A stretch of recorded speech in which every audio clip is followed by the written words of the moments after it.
My name is Santosh Kumar Ponda, Administrative Officer, Public School Fulwani. ଆମର ଏଠି 6ଟା panel course ବିଫଳ ହେବାର ଥିଲା।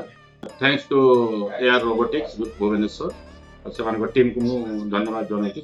କାରଣ ଆମେ ଅର୍ଡର ଦେଇଥିଲୁ ଗୋଟେ 7 ଦିନ ତଳେ ଅର୍ଡର ଦେଇଥିଲୁ ଆଉ ସେ ଅର୍ଡର ମୁତାବିକ ଠିକ୍ ସମୟରେ ଆସିକି ଜିନିଷ ପହଞ୍ଚିଲା ଆଉ ଆଜି ସେଗୁଡ଼ା ସବୁ ଇନଷ୍ଟଲ୍ ହେଲା ଆଉ ସବୁ ଠିକ୍ଠାକ୍ ଅଛି ଆଉ ଠିକ୍ ସମୟରେ ଡେଲିଭରି ଦେଇକି ଆମର ଇନଷ୍ଟଲ୍ କରିବା ପାଇଁ ତାଙ୍କୁ ଏ ଟିମ୍ ଏଆର୍ ରୋବୋଟିକ୍ ଟିମ୍କୁ ସ୍କୁଲ ତରଫରୁ ଧନ୍ୟବାଦ ଦିଆଯାଉଛି।